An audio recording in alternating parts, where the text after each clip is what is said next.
부활주로 오신 여러분을 주님의 사랑으로 환영합니다.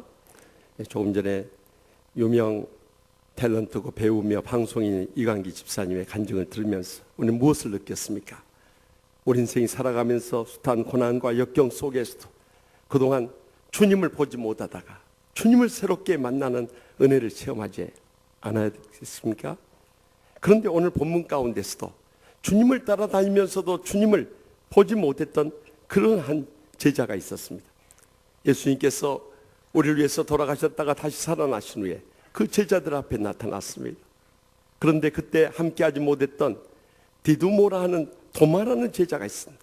디두모는 헬라어 이름이고 도마는 이 히브리어 이름입니다. 그 이름의 뜻은 쌍둥이란 뜻인데요, 어쩌면 그는 쌍둥이와 같이 이중적인 신앙생활을 했는지 모르겠어요.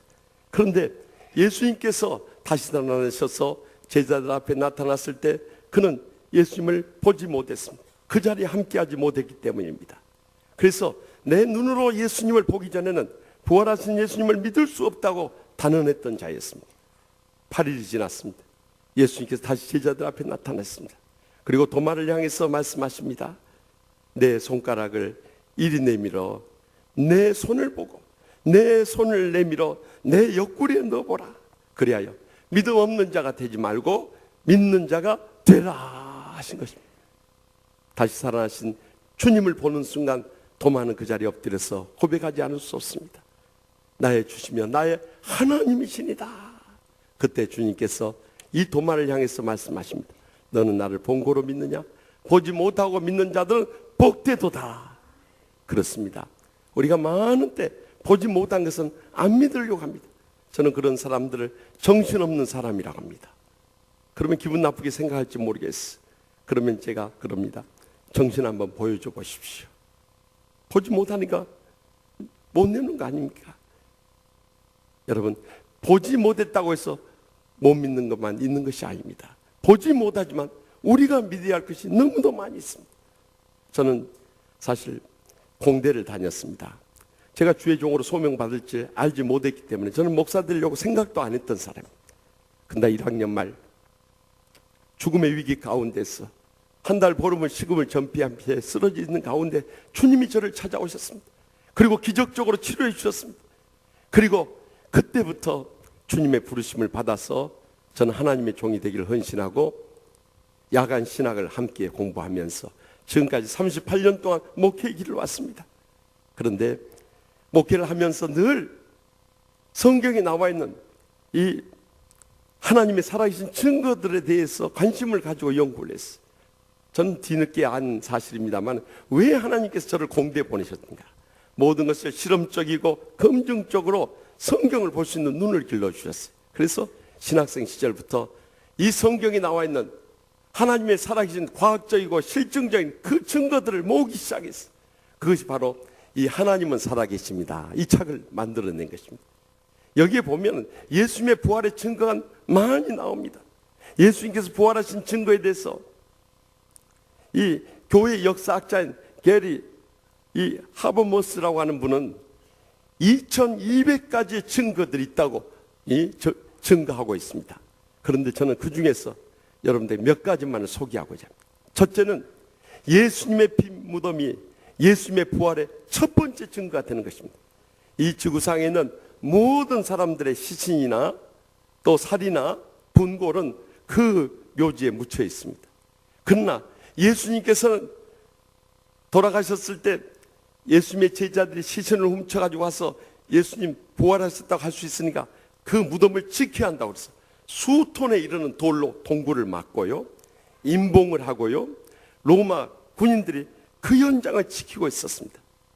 만약 예수님이 부활하지 못했다면 예수님의 무덤은 빈 무덤으로 존재할 수 없었을 것입니다. 근데 부활하심으로 인해서 사망 권세를 깨뜨리고 로마 군인들의 그 철저한 이 경비도 소용이 없었던 것입니다. 그래서 19세기에 영국의 찰스 고든 장군이 그 예루살렘 골고다 언덕에 있는 예수님의 무덤을 발견했습니다. 그 무덤이 지금까지도 빈 무덤으로 보존되고 있습니다. 예루살렘에 꼭 가보시기 바랍니다. 그 현장을 여러분들 목격하면서 예수님의 부활의 첫 번째 증거를 얻게 될 것입니다. 예수님 부활의 두 번째 증거는 예수님의 시신을 감쌌던 수위입니다. 이것을 성이라고 하는데요. 이 예수님의 시신을 유대식 장로법에 의해서 길이 4.36m, 폭 1.1m 이 세마포로 감아가지고 장례를 치렀습니다. 만약에 그 예수님의 부활이 없었다면 그 세마포에 예수님의 어떤 고난의 흔적도 남을 수 없었을 것입니다.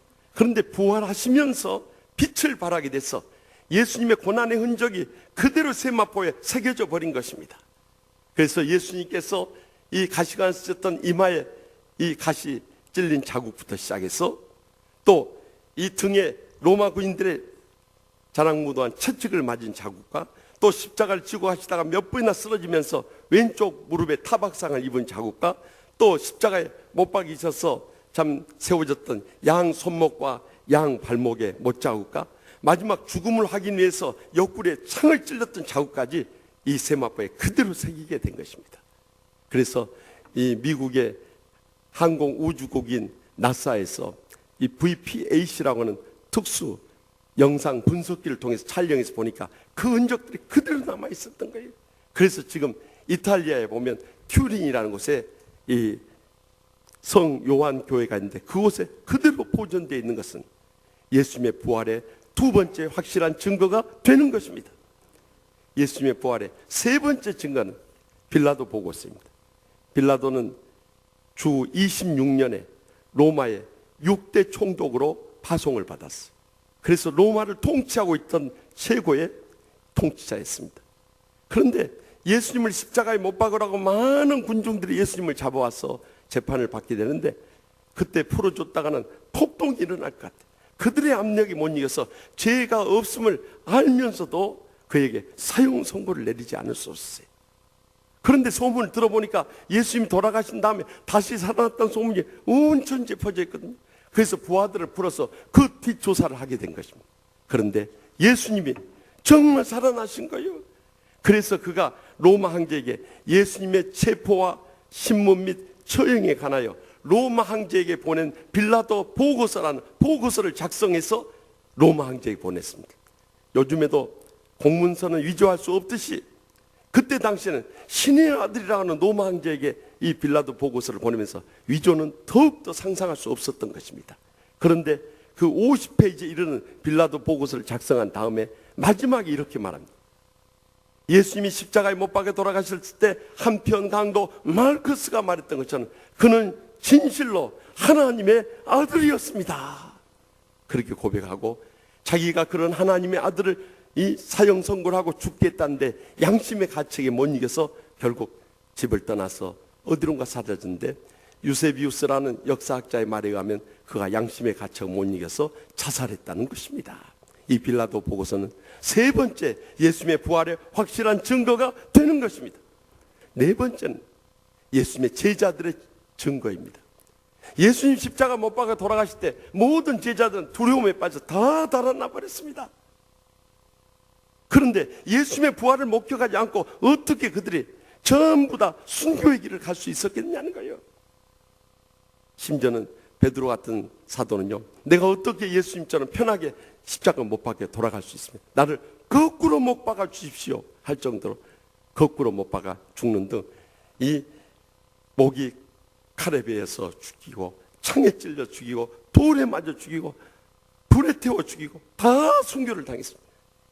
예수님의 제자들의 순교는 예수님의 부활의 네 번째 결정적인 증거가 되는 것입니다.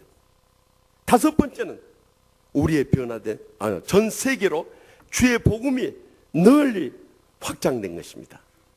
여러분, 예수님을 믿는다고 잡아 죽이고 또 성경을 불태우고 교회를 무너뜨렸지만요, 주님의 살아계신 이 부활의 복음은 널리 전파됐어요. 그래서 J.M. 캐롤 목사님이 쓴 피 흘린 발자취라는 책 가운데 보면요, 지나간 기독교 2000년 역사 가운데 7천만 명이 순교당하는 그 핍박과 박해 속에서도 복음이 힘있게 전해줄 수 있었던 것은 예수님이 부활하지 않고 어떻게 그 복음이 세계 땅끝까지 전해줄 수 있었겠냐는 거예요. 그래서 지금 전 세계 인구 70억의 30%에 이르는 23억의 인구가 크리스찬이 되는 놀라운 세계 선교의 확장의 역사가 일어난 줄 믿으시기 바랍니다. 예수님의 이 복음의 세계 선교의 확장은 예수님의 부활의 네 번째 증거가 되는 것입니다. 다음에 다섯 번째 증거는 우리 자신의 예수 믿고 난 후에 변화된 삶입니다. 여러분도 예수 믿고 나서 얼마나 놀라운 삶의 변화가 일어났습니까? 저 자신도요, 예수 믿기 전에는 정말 소심하고 말도 없는 사람이었어요. 얼마나 제가 말이 없었던지요. 특히 여학생들 앞에 가면 더 말이 없었네요. 그래가지고 저희 집사람이 저하고 고등학교 다닐 때 같은 교회 학생이 다녔는데요, 저희 집사람 비롯해서 여학생들이 그랬답니다. 의식이는 참 멋진 애인데 말이 없어요. 말이 없어요. 저 벙어리 아니니? 그랬다는 거예요.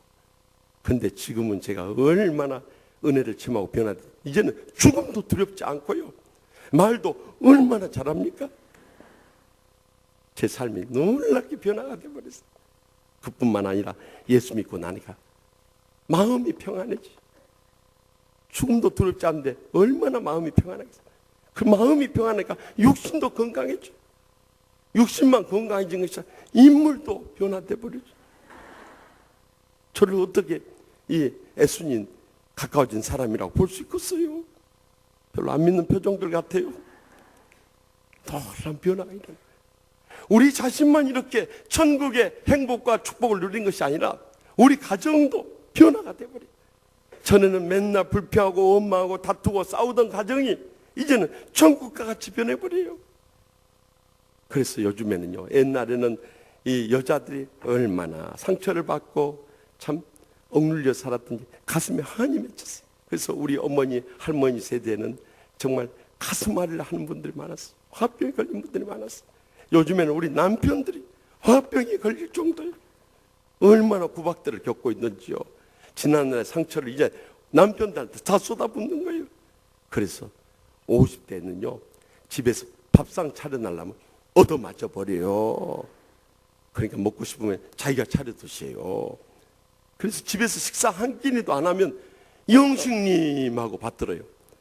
그런데 이 식사 한 끼니 차려내라고 하면은 일식시하고 떨어져 버려요. 두 끼 다 차려 먹으려 하면은요, 두식이 하고 그냥 그때 무시하기 시작해요.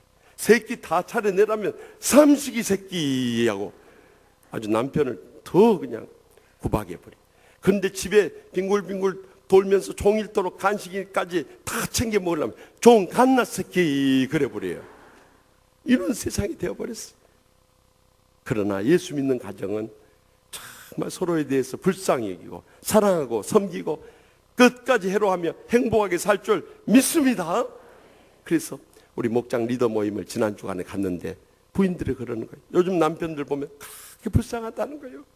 IMF 때보다 더 어려운 때 나가서 돈 벌어오느라고 남편을 위해서 기도할 때마다 눈물 없이 기도 못한다. 여러분, 그런 가정들이 천국같이 행복한 가정이 되지 않겠습니까? 예수 믿고 변화된 삶은 부활의 여섯 번째 놀라운 증거가 되는 것입니다. 마지막 일곱 번째는 믿는 자의 축복입니다. 예수 믿고 우리 개인이나 가정이나 또 단체나 나라나 민족이나 얼마나 복을 받았습니까? 전 세계적으로 보면요, 예수님을 안 믿고 미신을 섬기는 이 아프리카나 또 불교나 유교나 힌두교를 믿는 이 아시아나 또 이슬람교를 믿는 중동이나 이런 나라들 보시죠. 얼마나 가난하고 병들고 이 압제 가운데서 어렵고 힘들게 살아갑니까? 그러나 예수님을 잘 믿은 청교도의 나라인 미국이나 캐나다나 영국이나 프랑스나 독일이나 이태리나 또 이 스위스나 오스트리아나 오스트레일리아나 뉴질랜드나 외우기 너무 힘들었어요. 이런 나라는 다 예수 믿고 복 받는 나라가 돼버린 거예요. 우리나라도요, 복음이 전해지기 전 150년 전에 이 1865년 영국의 로버트 이 토마스 선교사님이 처음으로 복음을 전해줬어요. 그리고 그 20년이 지난 후에 130년 전인 1885년 이 부활주일에 미국의 언더우드 선교사 아펜셀러 선교사님이 와서 복음을 전했어요. 그리고 교회가 세워지고 학교가 세워지고 병원이 세워지면서 이 땅이 개화되고 근대화되고 민주화되고 복지화되고 세계화가 돼가지고 세계 13대 경제대국이 됐어요. 얼마나 복받는 나라. 우리 어렸을 때는 명절 때나 고기 한 번씩 구경하고 또 새 옷 한 번씩 얻어 입고 또 목욕탕에 가서 1년 누른 때 베끼며 살았어요.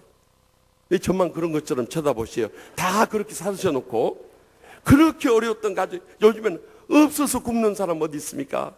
살 빼느라고 안 먹죠. 다 너무 복받은 나라가 됐어요.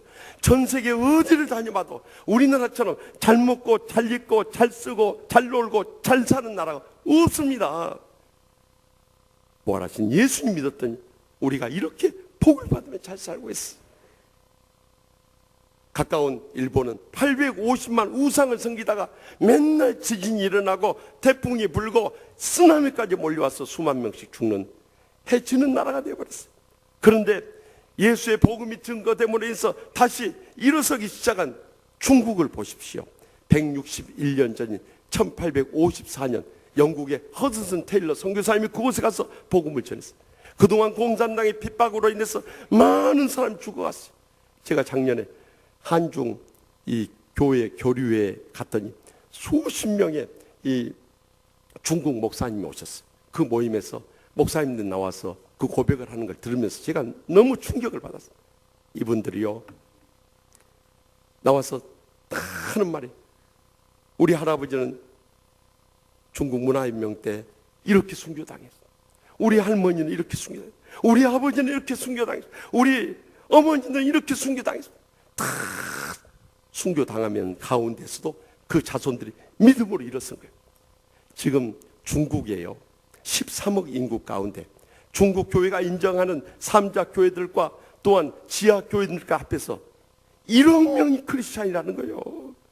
그러니 중국이 잘 될 수밖에 없는 거예요. 그래서 2013년에 있었던 아시아 태평양의 경제와 경영 컨퍼런스에서요, 베이징 대학교의 앤서 교수가 발표하기를 이 중국이 국내 총생산에서 미국에 이어서 세계 2대 경제 대국이 된 것은 이 땅에 복음의 씨앗이 뿌려지고 중국의 선교가 활성화되면서 가능했던 일입니다 고백했어요. 그러면서 말하기를 중국에서도 다 이렇게 복받는 것이 아니라 선교가 활발했던 베이징이나 상하이나 광저우 같은 도시가 이렇게 번영할 수 있었던 것은 다 지난날의 선교의 씨의 열매들을 우리가 맺고 있습니다 하고 고백한 거예요.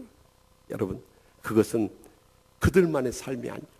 우리 자신의 삶을 통해서도 얼마나 많은 복을 지금까지 누렸고 얼마나 많은 치유의 은혜를 경험하고, 우리 교회를 통해서 정말 치유하는 교회 이름 그대로요, 얼마나 많은 병자들이 불치암이라든가 또한 희귀병으로 인해서 죽어갈 위기에서 기적적으로 살아나는 역사를 얼마나 많이 경험했습니다. 지난 성금요일에도 그 간증을 여러분에게 들려드리지 않습니까? 의학으로서는 감당할 수 없는 놀라운 일들이 지금 우리 주위에서 불일듯 일어나고 있는 줄 믿습니다. 테너 배재철 선생이라고 있어요. 그는 이 한양대 음대를 나오고 우리 나라의 최고의 콩쿠르인 동학 콩쿠르에서 우승을 하고 저 이태리에 있는 베르디 음악원에 가서 수석 졸업을 했어요. 그뿐만 아니라 이태리, 독일, 스페인에 있는 모든 콩쿠르를 다 싹 쓸어버렸어요. 그래서 영국의 더 타임즈에서 100년에 한 명 나올 만한 세계적인 성악가로서 그의 장래가 주목이 된다고 아주 극찬을 했어요. 우리 시온 찬양대 지휘하신 우리 서윤택 전도사님과 그 사모 되시는 손윤정 사모님이 같이 독일의 자브리켄 국립극장에서 같이 활동할 정도, 같은 교회를 섬기던 그런 형제님이었어요. 그래서 온 세계가 그의 감성적인 너무나도 감동적인 그 목소리, 힘있는 그 파워풀한 이 가창력에 감동을 받고 있을 때 어느 날 성대에 이상이 있음을 느끼게 됐어요. 병원에 가서 왔더니 갑상선 암이 생겨버린 거예요. 그래서 의사들이 정말 이거 수술하는데 성대에 이상이 생기면 안 된다 걱정하면서 세계적인 의사가 달려들어서 그 수술을 집도를 했어요. 그런데 열어놓고 보니까 성대 암이 싹 퍼져버린 거예요. 그리고 한쪽 성대가 마비 상태에 빠져버려요. 더 이상 손을 댈 수 없는 상황이 있어요. 여러분, 성악가에 있어서 성대는 자기의 생명같이 귀중한 거예요. 그런데 그렇게 됐을 때 정말 자기 인생이 다 끝났다고 생각해요. 그래서 하나님 앞에 눈물로 기도. 하나님 아버지, 내가 지금까지 성대를 통해서 나 자신을 높이고 또한 주위 사람들을 즐겁게 해주는 노래를 했지만 이제 다시 한번 기적을 행하셔서 이 성대를 회복시켜 준다면 하나님을 찬양하고 주님께서 내게 이 목소리를 허락하신 것을 간증하면서 주님의 이름 높이기 원합니다. 눈물로 부르짖기 시작했어요.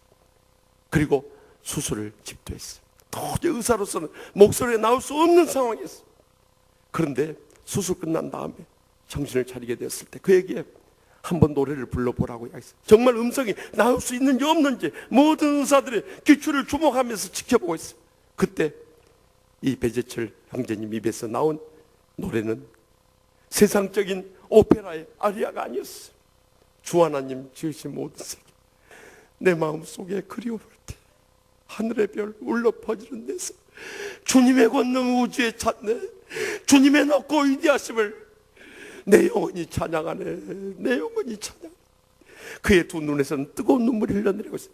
기적적으로 그의 성대에서 찬양의 음성이 터지는 순간이었어요. 여러분, 이것이 하나님의 살아계신 증거들인 것입니다. 이제는 우리가 부활하신 주님을 믿고 의지하며 살아갈 때 내가 애쓰고 생활했던가 비교할 수 없을 줄, 이 땅에 사는 동안에도 천국의 축복과 행복의 감격 속에 살 뿐만 아니라 우리가 이 세상을 언젠가 떠난다 할지라도 영원한 천국의 소망이 있다는 것을 잊지 마시기 바랍니다.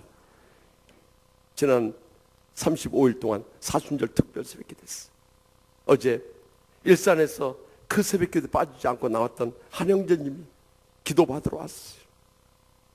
집사님, 뭘 위해서 기도해 드릴까요? 그때 이 형제님이 눈물을 긋으면서 아버님이 80이 다 돼가신대. 이제는 점점 노안으로 인해서 거동이 불편한 가운데 있습니다. 우리 아버지 이번 부활주일에 꼭 나오셔서 예수 믿고 천국에 생명하기 원합니다. 그리고 남은 생에 믿음으로 건강하고 장수하게 살게 해주십시오. 목사님, 저희 아버지 어머니를 위해서 기도해 주세요. 제가 기도하는데 얼마나 눈물이 쏟아집니다. 바로 이런 분들의 눈물의 기도와 사랑의 섬김과 여러분을 위한 뜨거운 사랑이 있었기에 아마 그 인도하심을 따라서 여러분 교회로 나오셨을 것입니다. 사랑하는 성도 여러분, 또 오늘 처음 나오신 분들, 우리 인생은 다 지나갑니다. 언제 어떻게 세상 떠날지만 알지 못하고 살아갑니다. 그러나 오늘 주신 말씀처럼 너희는 나를 본고로 믿느냐? 보지 못하고 믿는 자들은 복되도다 하신 것처럼 우리가 눈으로 못 보지만 그 부활하신 주님을 확실히 믿음으로 바라볼 때 우리의 삶 가운데 놀라운 수많은 천국의 축복과 행복의 증거들을 얻으면서 그 감격 속에 살아가게 될 줄 확실히 믿습니다.